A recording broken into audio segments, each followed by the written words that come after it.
자, 우리 친구들에게 정말 주님의 평강이 가득하게 간절히 소망합니다. 우리 친구들이 이제 방학이 얼마 안 남았죠. 뭐 물론 우리 고3 친구들은 방학도 없이 아마 바쁘게 보내고 있을 텐데요. 우리 고3 친구들을 제외한 다른 친구들은 곧 이제 개학을 앞두고 있죠. 또 특별히 우리 친구들 중에 많은 친구들은요, 그냥 개학만 앞두고 있는 게 아니라 새로운 입학을 또 앞두고 있는 친구들이 있습니다. 이제 새로운 학교에서 시작을 하기도 하고 새로운 반, 새로운 친구들과 함께 또 새로운 시작을 하게 될 것입니다. 자, 이때 우리 이 시작점에서 내가 어떻게 살아야 할까? 어떻게 살아야 할까? 여기에 대해서 함께 생각하는 시간을 가졌으면 좋겠습니다. 오늘 우리가 함께 읽을 말씀은 로마서 12장 1절과 2절의 말씀인데요. 우리 한 목소리로 크게 읽어보도록 하겠습니다. 시작! 형제 자매, 이럴 수가, 나만 내 목소리만 들려가지고 깜짝 놀랐어. 다시 한번 읽을게요. 시작!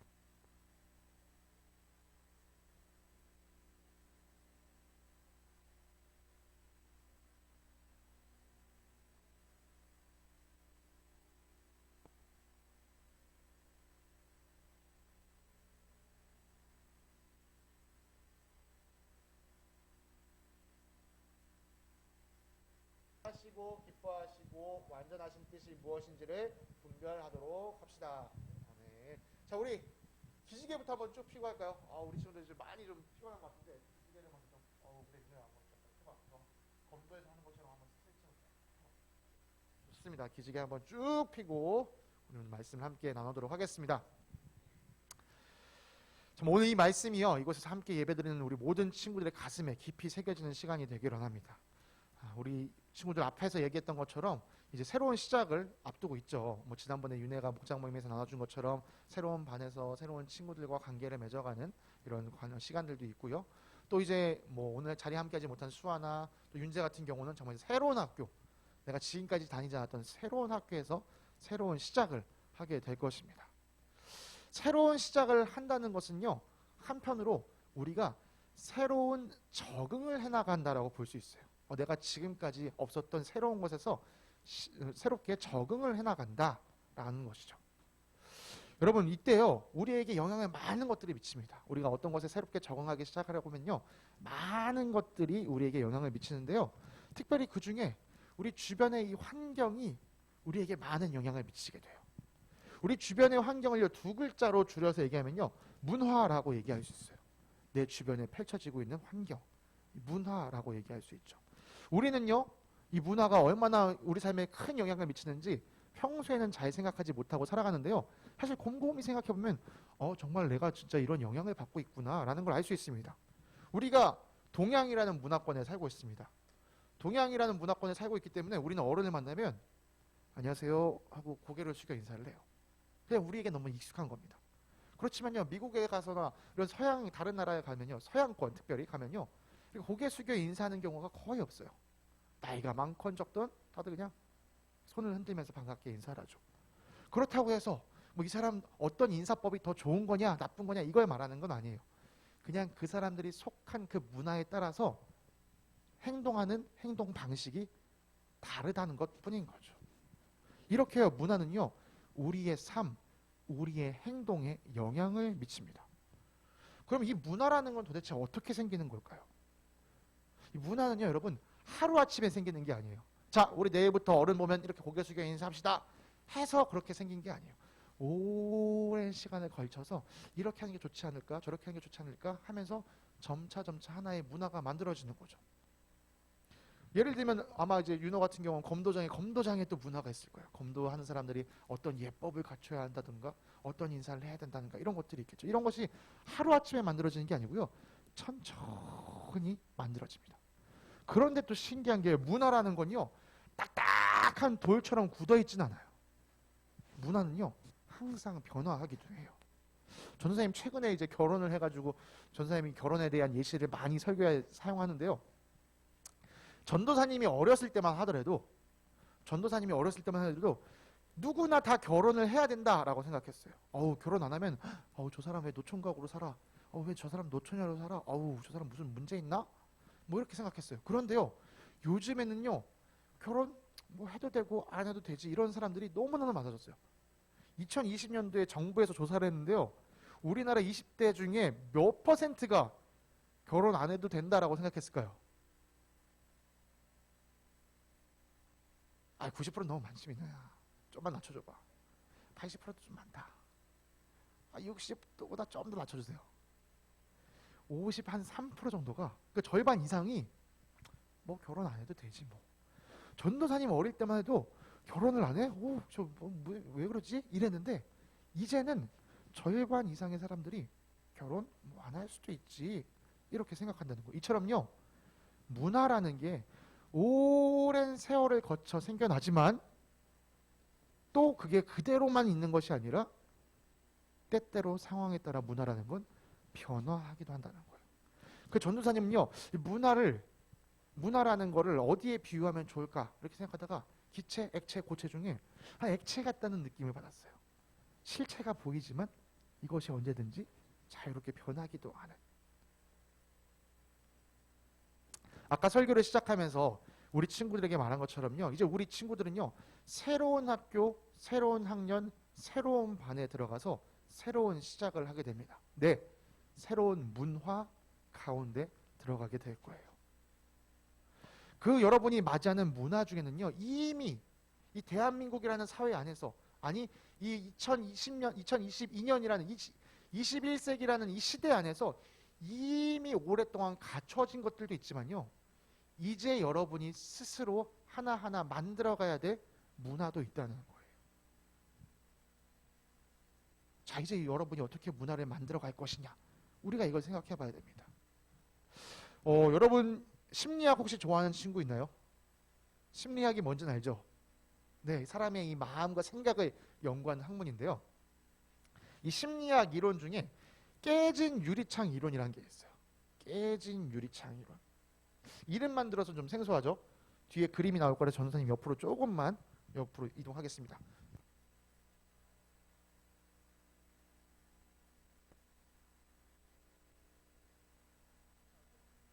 그림이 나올 거여서 전도사님 옆으로 조금만 갈게요. 자, 깨진 죄송합니다. 온풍기를 좀 꺼주세요. 네네, 감사합니다. 성우 선생님 정말 항상 수고가 많습니다. 깨진 유리창 이론, 선생님 그림으로 설명해 볼게요. 1969년도에 스탠포드 대학의 심리학자가 실험을 한 거예요. 어둑한 골목에 차를 2대 갖다 놨습니다. 그리고요, 한쪽 차는 이거 둘 다 본닛을 열어놓고 한쪽 차는 창문을 깨고 한쪽 차는 창문을 안 깬 채 그냥 뒀어요. 그렇게 일주일을 그냥 뒀거든요, 차를. 왜 웃어? 이 사람 때문에 웃었구나. 일주일 동안 그냥 차를 뒀는데 어떤 변화가 생겼냐? 창문이 깨졌던 차는요, 완전 박살이 났어요. 그리고 창문이 깨지지 않았던 차는 그냥 본닛이 열어놓은 그 상태 그대로 있었다는 거예요. 왜 이런 일이 일어났을까요? 미나, 왜 이런 일이 일어났을까? 맞아. 창문 깨진 차는 이거 누가 버렸구나. 이거 이렇게 해도 되는 거구나. 이거 망가뜨려도 되는 거구나. 이런 생각을 하면서 사람들이 그냥 막 부시기도 하고 걷어차기도 하고 그 안에 있는 막 바퀴도 빼가기도 하고 막 그렇게 했다는 거예요. 이처럼요, 여러분, 깨진 유리창 하나가요, 그냥 그 유리창 하나로 있는 게 아니라 그 이후에 더 심각한, 더 나쁜 영향을 많이 미쳤어요. 그래서 정말 중요한 게 뭐냐? 깨진 유리창을 빨리 발견하고 깨진 유리창을 빨리 수리하는 게 이런 나쁜 일을 막을 수 있는 하나의 방법이다라는 것을 심리학자들이 연구한 거예요. 동일합니다. 우리 친구들이 속하게 될 그 새로운 학교, 새로운 반, 새로운 친구들 안에서 깨진 유리창이 발견될 때 그 깨진 유리창을 빨리 여러분이 바꿔내야 그곳의 문화를 아름답게 이끌어갈 수 있다는 거예요. 저기 유리창 깨졌네. 나도 그럼 유리창 깨도 되나 보지? 이런 마음이 아니라 저곳에 구멍이 생겼네. 내가 빨리 저 구멍을 메꿔야지 라는 생각을 할 때 여러분이 새로운 문화를 이끌어갈 수 있다는 거예요. 다시 한번 이제 성경 말씀으로 돌아가 보겠습니다. 오늘 우리가 함께 읽은 성경은요, 바울이 로마에 있는 성도들에게 보냈던 편지예요. 바울이 지금 로마에 있는 성도들에게 편지를 보내고 있는데요, 사실 바울은 아직 로마에 가본 적은 없었어요. 그냥 로마에 예수님을 믿는 사람들이 있대라는 이야기를 듣고 그럼 그 사람들에게 복음이 무언지에 대해서 내가 잘 알려줘야겠다 라는 마음으로 로마서라는 편지를 쓴 거예요. 그래서 로마서 1장부터 11장까지는 여러분 복음이 무엇인지 아시나요? 복음은 바로 이런 겁니다 라고 아주 친절하고 자세하게 써놨어요. 나중에 우리 친구들이 복음이 뭔가요? 궁금하다면 로마서를 꼭 읽어보세요. 로마서 1장부터 11장까지는요 복음이 무엇인지에 대해서 아주 자세하게 알려줍니다. 그리고 오늘 우리가 함께 읽은 로마서 12장부터 무슨 얘기를 하냐? 여러분 이제 복음이 뭔지 알겠죠? 이 복음을 믿는 사람은 이렇게 살아야 합니다 라는 이야기를 로마서 12장 1절부터 시작하고 있는 거예요. 그러니까 이 1절과 2절은 복음을 믿는 사람이 살아야 될 기본적인 가장 기초적인 원칙을 이야기해주고 있는 거예요. 자, 이걸 생각하면서 우리가 한번 읽어봅시다. 1절의 말씀이었습니다. 형제자매 여러분, 그러므로 나는 하나님의 자비하심을 힘입어 여러분에게 권합니다. 여러분의 몸을 하나님께서 기뻐하실 거룩한 산 제물로 드리십시오. 이것이 여러분이 드릴 합당한 예배입니다.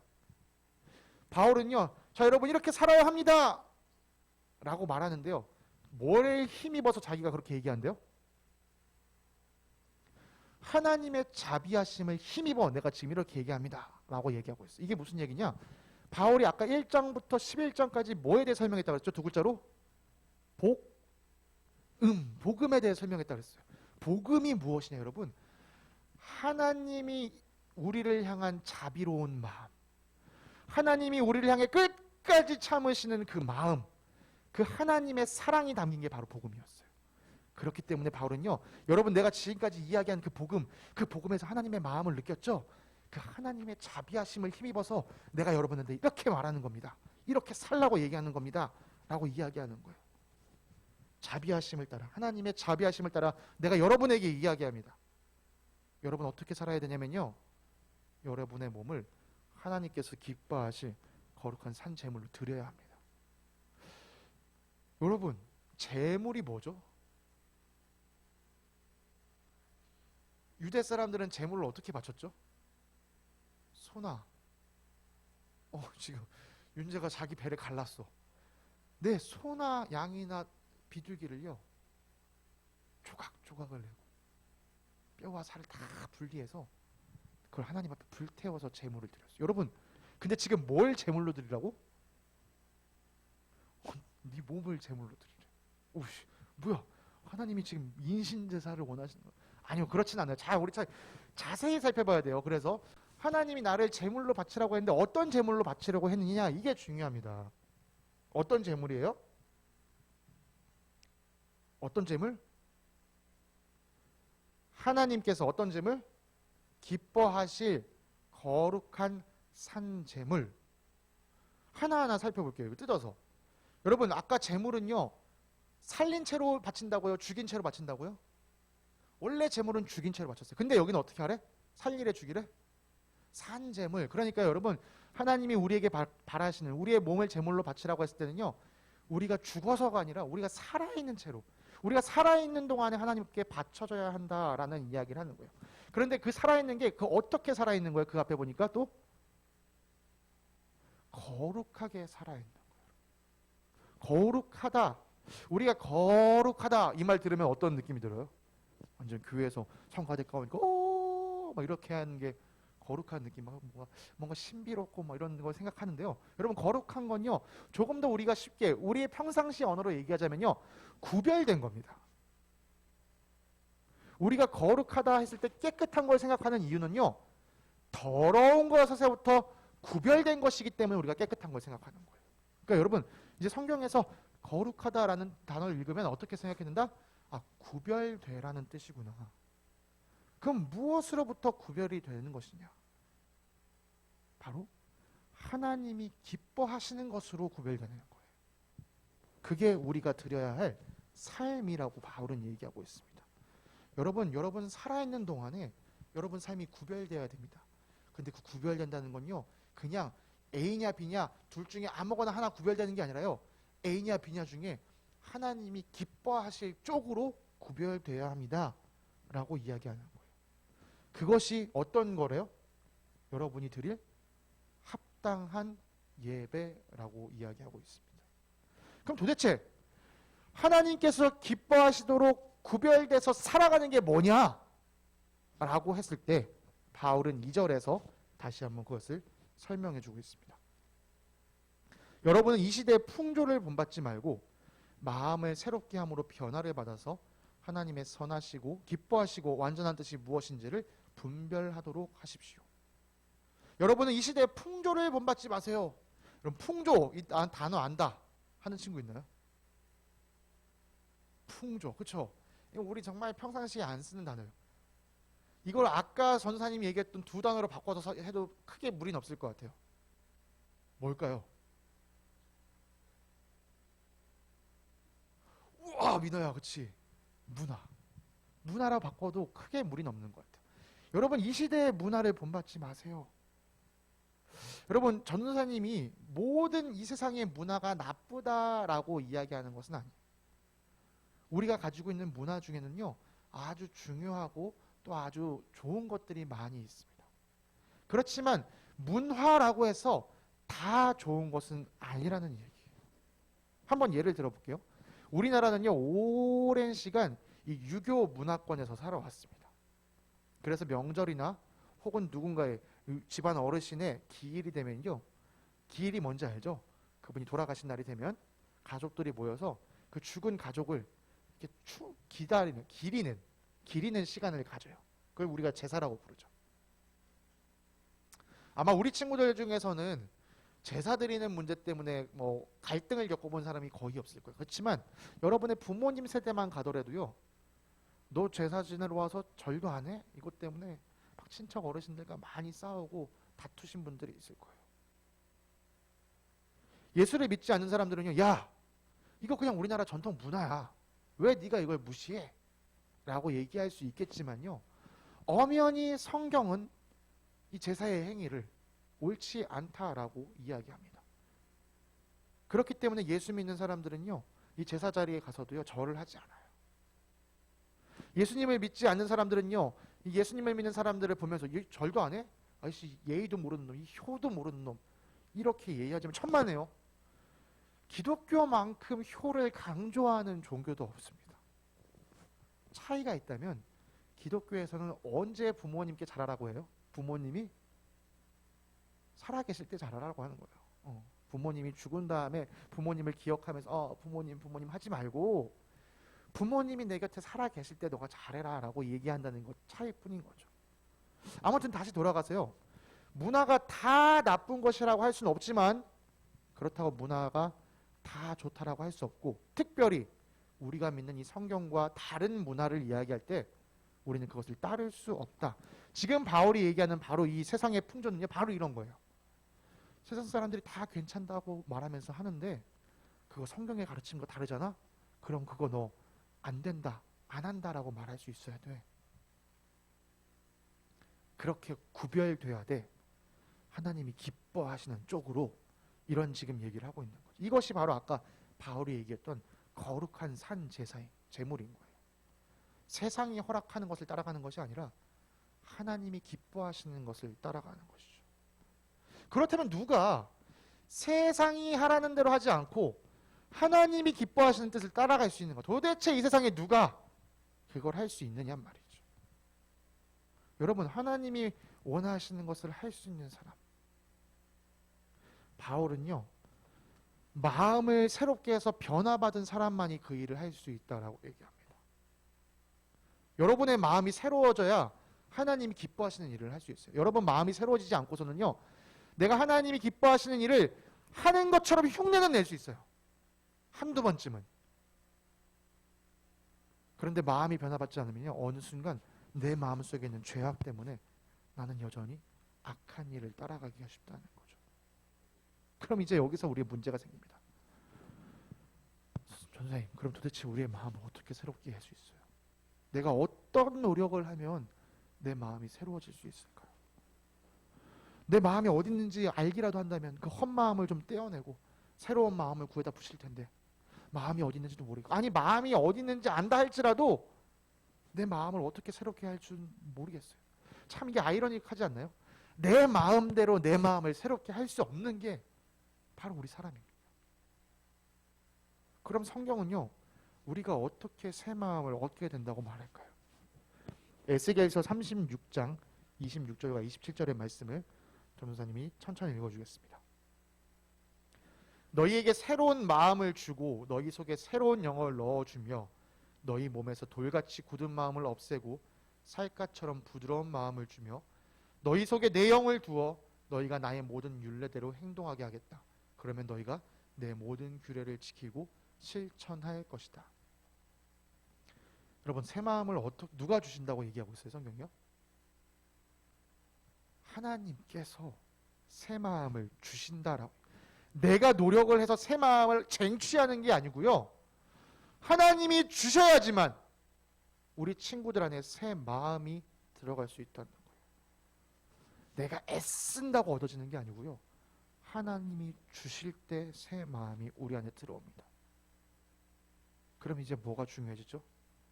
하나님이 언제 주시는데요? 여러분, 하나님은 여러분에게 새 마음을 주시기를 항상 기다리고 계십니다. 아니, 이미 여러분에게 새 마음을 주시려고 하고 계세요. 문제는 내가 그 새 마음을 받아들이지 않고 있는 것이 문제죠. 여러분, 하나님께서는요, 우리에게 보내신 예수 그리스도를 통해 우리에게 새 마음을 주십니다. 그런데 내가 그 예수 그리스도를 내 마음 가운데 영접하지 않는다면, 내 마음 가운데 모셔드리지 않는다면 결코 내 안에서 새로운 마음이 솟아날 수가 없어요. 여러분, 이 세상을 보세요.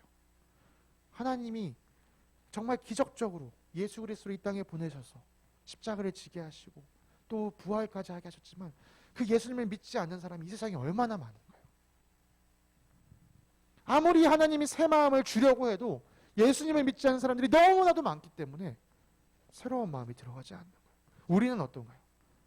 우리는 정말 예수님이 내 마음속에 들어와서 다스리시기를 원하고 살아가고 있나요? 우리 안에도 우리의 고집대로 살아가고 싶은, 그냥 내 마음대로 살아가고 싶은 그 연약한 마음이 여전히 있다는 것이죠. 내 안에 예수님이 들어오셔서 나를 다스리기 시작할 때, 그때 비로소 바울이 얘기한 것처럼요, 하나님의 선하시고 기뻐하시고 완전하신 뜻이 무엇인지를 깨닫게 되면서, 아, 내가 그렇게 살아야겠다, 내가 하나님이 기뻐하시는 구별된 삶을 살아야겠다 라고 그렇게 할 수 있다는 거예요. 오늘 설교를 시작하기 전에 전도사님은요, 문화에 대한 이야기를 나눴고요, 또 깨진 유리창에 대한 이야기도 했습니다. 사랑하는 친구들, 안타깝게도 우리의 마음은 깨진 창과도 같습니다. 죄악으로 인해 우리의 마음에, 깨끗했던 마음의 그 창문들이요, 하나 둘 깨져 있는 상태와도 같습니다. 그런 깨진 유리창 같은 사람들이 이 세상을 살아가기 때문에요, 이 세상 문화는 결코 아름다울 수가 없는 것이죠. 이 세상 문화가 이렇게 악하고 더럽고 나쁜 것으로 가득 차 있는 이유는 우리의 마음이 다 깨져 있기 때문입니다. 이제는 그래서요, 그냥 이 깨진 창문이 너무나도 당연하게 됐어요. 뭐 어쩔 수 없지 뭐. 나만 그런 거 아닌데, 쟤도 그러는데, 다른 사람들 다 그러는데, 에휴, 이렇게 그냥 살아가는 거지. 그런데요, 이 깨진 우리의 마음을 새롭게 하시는 분이 계십니다. 바로 우리 하나님이십니다. 하나님께서 예수님을 보내셔서요, 우리의 마음을 새롭게 하시겠다라고 성경에 약속하셨습니다. 하나님이 우리에게 보여주신 그 오래 참으심, 바울의 표현대로 한다면 바로 하나님의 그 자비하심, 그 사랑이 우리의 친구들의 삶을 덮을 때 우리 깨어진 마음이 새롭게 될 수 있습니다. 여러분, 그 사랑을 받아들이셔야 돼요. 그냥 이건 성경에 있는 옛날 얘기야, 이게 아니고요, 이 사랑이 오늘도 내 삶을 감싸고 있어 라는 것을 누려야 한다는 것이죠. 하나님께서 예수 그리스도 안에서 우리의 마음을 새롭게 하시며, 새로워진 마음을 통해서 우리 친구들이 거룩한 새로운 삶을 살게 하십니다. 여러분의 그 깨진 마음이 다시금, 우리 생각엔 그렇죠, 깨진 유리창은 절대 회복될 수 없어요. 하지만 주님께서 역사하셔서 우리 친구들의 깨진 마음이 회복될 때요, 우리 친구들이 있는 그 자리가 어두워진 세상 문화로 물드는 곳이 아니라 회복된 여러분을 통해서 깨어진 창으로 남아있는 게 아니라 새로운 창으로, 이곳은 더럽힐 수 없는 곳이구나. 이곳은 아름답게 가꿔야 하는 곳이구나. 라고 만들어진다는 것이죠. 우리 친구들이 그런 친구들이 되었으면 좋겠어요. 남들도 다 그렇게 어둡게 사니까 나도 그렇게 살아도 돼. 그런 삶을 사는 것이 아니라 깨어진 그 유리창을 발견하고 이거 주님께서 새롭게 하셔야 되는 곳이구나. 내가 이 주님께서 새롭게 하신 일에 내가 사용돼야지. 그래서 어두움 속에서 빛을 발하며 어둠을 몰아내고 하나님의 빛을 나타내는 자가 되기를 간절히 소망합니다. 우리 다가오는 이제 일주일의 다음 세대 특별 기도회는요, 바로 이것들을 우리가 생각하는 시간이 될 거예요. 주님, 아무리 생각해도 나는 그냥 깨진 유리창 같아요. 근데 나를 어떻게 새롭게 하신다는 거죠? 주님, 내가 어떻게 하면 그 새로운 삶을 살아내는 거죠? 우리가 다음 세대 특별 새벽 기도를 통해서 이것들을 우리가 말씀에서 찾아보는 귀한 시간이 되길 간절히 소망합니다.